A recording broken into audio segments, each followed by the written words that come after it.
Okay, we're doing a little bit of review for the properties number 3 test. It's all about inverse.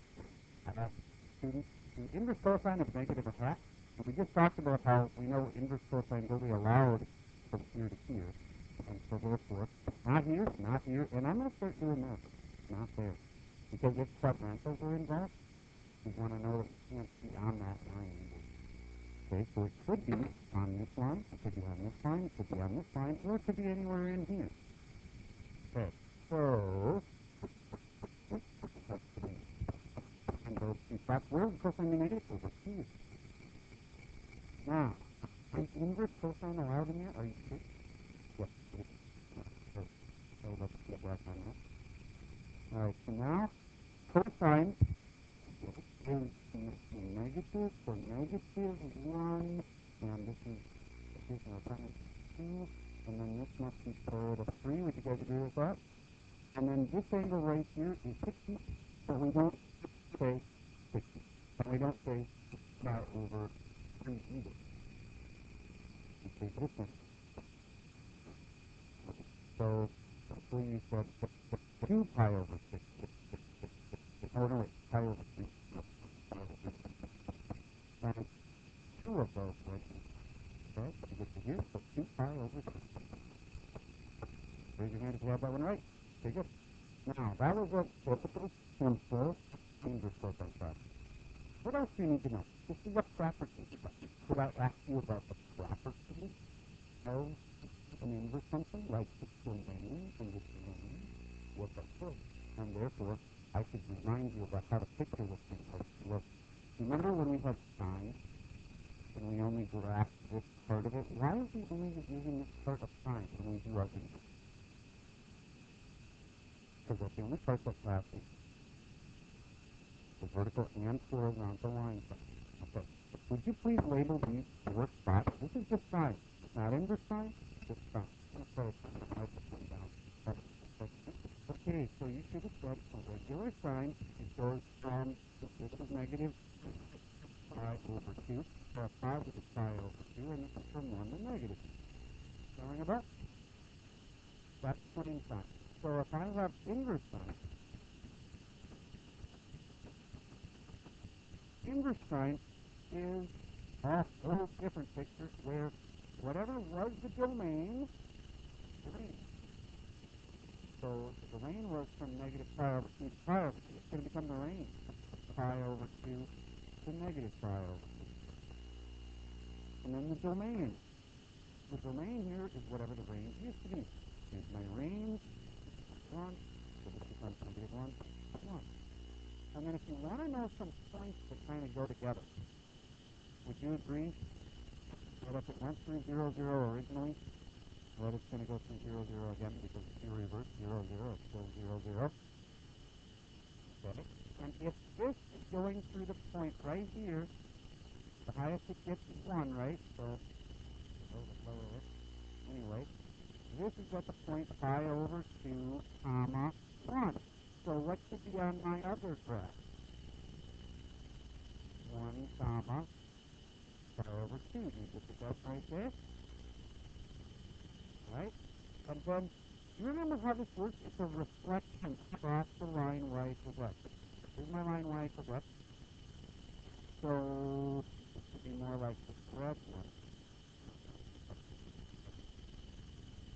There. The red. So, right. Yep. There we go. Okay. There is my graph of inverse sine. Isn't it graphing test? But what exactly what properties are. So if I ask you, what is the domain of inverse cosine? You have to say, what is what of regular? The range of regular cosine. The range of regular cosine was number 1. So that is the range of inverse cosine. So that's that kind of thing. Yes. Well, you need to know all the properties of the system. And the property in this case of slip across the line. Now, is that part of my graph? No. But it's a property of inverses that they are a slip compared to the original. So a slip across the line. Another property would be that every x-y combo is reversed. So like if there was the point 1 comma 8, the new point will be 8 comma 1. That's another property. Property is think about it. All right, that's fine, and I'd like you to just answer a simpler question. Keep in mind, you might want to sketch cosine, or what cosine looks like, and then tell me, not the picture, but tell me the domain and the range of inverse cosine.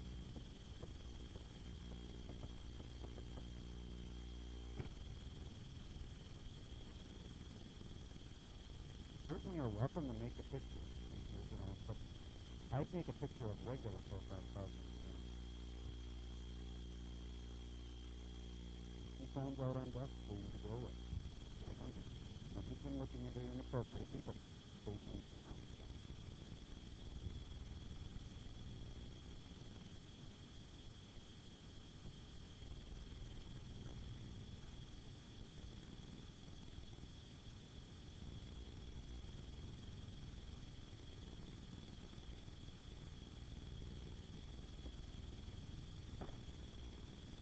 Regular.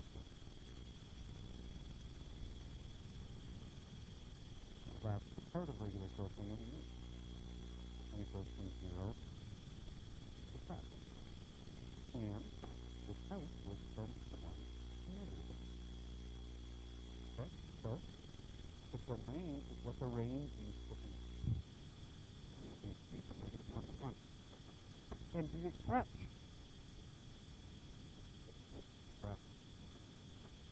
How about the range? The range is what the domain used to be.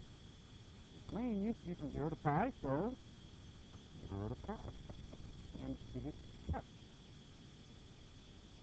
It touches right there, and it touches right there. These are no asymptotes. The one that has asymptotes doesn't touch. Doesn't get there.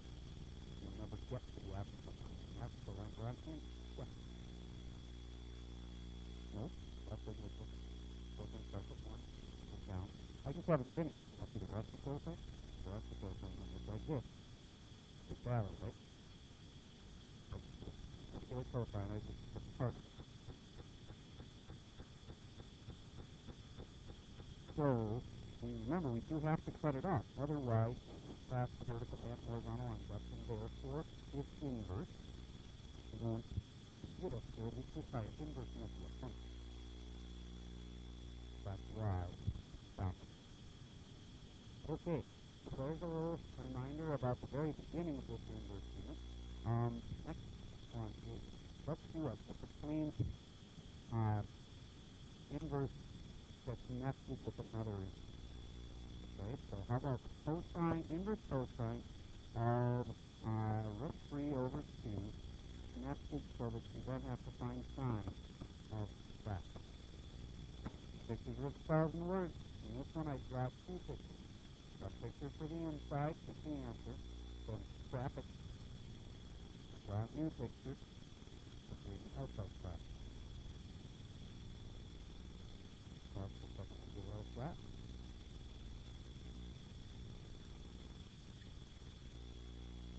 Yes, you have to know the range. So, let's fix those ones.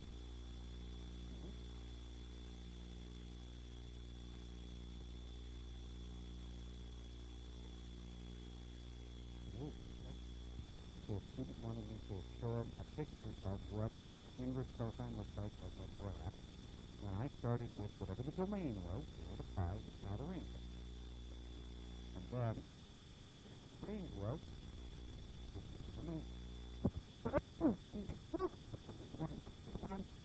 Now, I'm going to do this by point. Last time when I did this one, I got kind of messed up in this last time, right? So I'm going to say this point right here is at pi, comma, negative 1. So let me see on my inverse. But, Now, this fact right here is that pi over 2 plus the expression, comma 2. Sitting right there. So that means 0, comma pi over 2. Right there.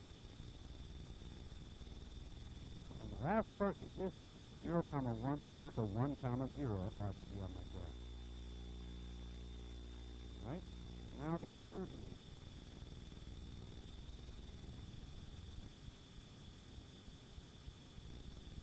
Right? You got a reflection. Look at this one. Okay? That is challenging my question.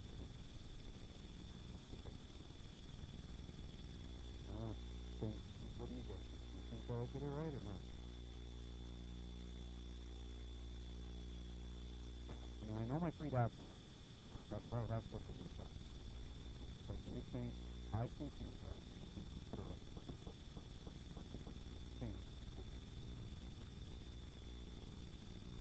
That. You agree? Right. One other point we could make is that this is over like pi over 4. I think how about we just and get this down almost negative numbers like that. Maybe like 0.8.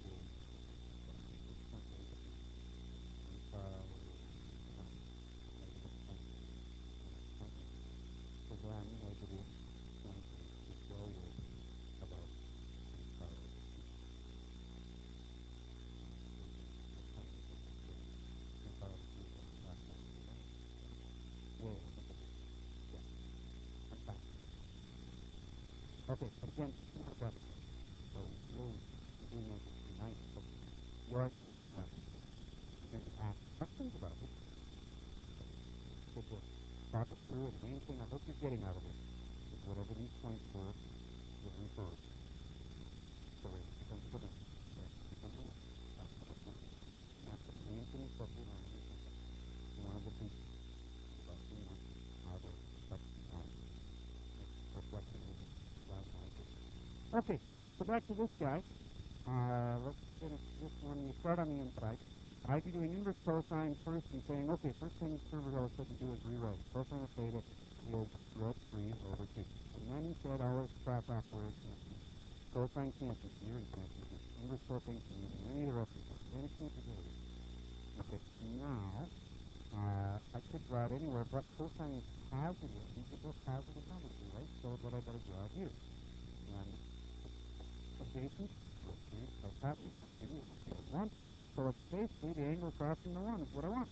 And that's a 30 degrees or a pi over 6. Am I done? No, but I know this is a pi over 6. Now it's a whole new problem. Sine of pi over 6. Now, I can use the same drawing if you're just careful about it, or you can just make a new drawing. I'm going to just make a new one because it won't take me long. Remember, signs only allowed on that other side, so crossing this side out.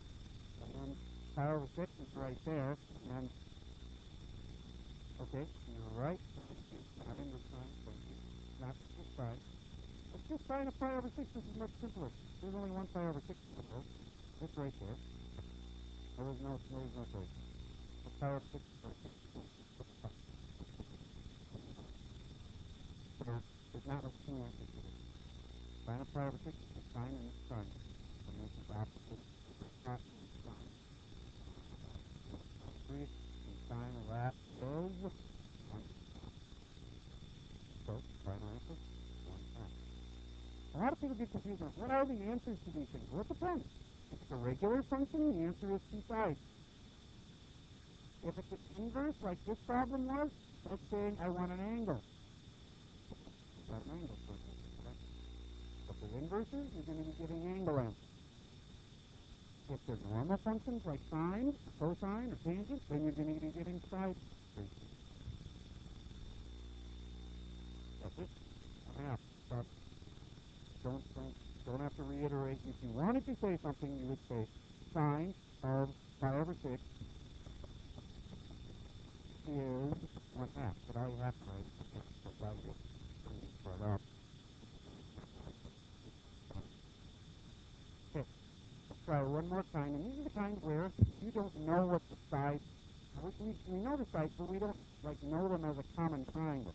So let's say I said inverse sine of 1/7, and then I'm supposed to do cosine of that. Again, always perfect round pictures. Figure out where each inverse sine's only allowed in 6 places. Draw yourself a nice triangle, label it as best you can, but on this time you won't figure out the angle. It's not very satisfying. The picture all the time, and then you just have to move on to the cosine question. Now, okay, so here we go. First thought, inverse sine. Allowed here. Canceling off these out. Okay, Bob. Is this a positive or a negative one? Positive one. Let's see here. Otherwise, if it had been negative, I'd be drawing it down. That's right. Okay. Okay, side's opposite of our top. 1/7. This must be square root of something. Will I need it? Yeah, because the cosine is going to need me to do adjacent around heading. So I go square root of, and I go, that's 49, and that's 1/31. Did I add them or subtract them? Subtract them. That's 48. That's 6. Can you simplify it further? Yeah, I think so. Because I'm pretty sure 4 goes into 48, 4 goes into 40, and 4 goes into the 8, so you say 12 times, I think? Alright. Now, there's another way to do it, but I'm going to start with that. So 48, yes, you can simplify these if you can. So that one's going to be root 4 and root 12. But then, root 4 is 2, and then root 12 is root 4 and root 3. So really, it could have been 16 times 3, but nobody runs around saying, oh yeah, 16 times 3 is 48, so you probably didn't notice it at first. But, moral of the story, if you're going to simplify it, don't simplify it partway. Root 4 is 2 here, that's 2 root 12, that's not all the way done. The 12 is probably a root 4 and a root 3, so that's really a 2 again, so then it's really 4 root 3. Okay, final simplification. That's 4 root 3. Okay? Now, 4 root 3 here, and that's cosine. Right. I've done labeling this. Once I'm done, I'll never figure out that angle. I don't know it, and I never will. And that's okay. Now I get the cosine from that same picture. Cosine adjacent over that means it's that over that. 4 root 3 over 6. And if I were you, I'd check my answers and go, okay, am I supposed to be giving an angle here? Because it feels a little weird. Am I supposed to be giving an angle? No. Because this is a regular cosine, so it's supposed to be side. If it had been an inverse cosine, I would be supposed to be getting an angle right. Just make sure you're doing the right thing up the end. The one on the outside is the final answer. The one on the outside is not an inverse, therefore you want side. Okay, the last sign is where they give you just an x. So let's say, for instance, we had sine of 3x, then I do inverse sine, not the inverse cosine, like that. Okay. Now, I left that 3x kind of high because I was going to put over 1 just to figure something out. Flat, the inverse is supposed to be on the inside, so that way I've got sides here, and if I do this, I want an angle, so there. There's your final graph. I hope it's difficult, hardest time, and therefore now 3 level questions, you can figure it out. It's just like the same way as last time. It's just that you don't know what the sides are, like 1 and a 7. You know that the sides are a 3x on the 1. It's a little more obscure. You got an X in there now, so it's not. But then that's just you give your answer in terms of X at the end. So usually they'll say the direct sum is give an algebraic expression. Algebraic expression is like an equation without an equation. But labels in it, got a kind of something squared in it, something triangle, and etc. So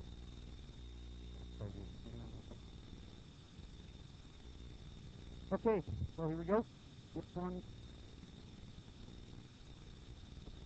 finger sign is only allowed over on the right side, so it can't be here. Then, since it's a variable, it actually could be negative, but you don't want to draw it down there because it just complicates your life with negative. So, opposite, 3x, hypotenuse, 1. Hopefully you figured out this side. Square root of that squared minus that squared, and oh, there's a really common mistake. See if you would have fell victim to this on your test. 1/3 is 1, everybody knows that. Minus, that's a common first mistake you can make, because I think you'll have it. But if I have the hypotenuse already, then I don't want to have it. So 1 minus, and then there's this one squared. So, the 3x squared is not 3x squared. You go like this, 3x squared, so the answer is 9x. Now, if you put it in parentheses, it's 3x squared, then I think I could have put this would be really, really okay, final answer then. After I label all sides, I can be done with that. Now use the same triangle between tangent opposite over adjacent. So 3x over adjacent side. Square root of 1 minus 9x. There we go. How many of you would have had that one right? All right.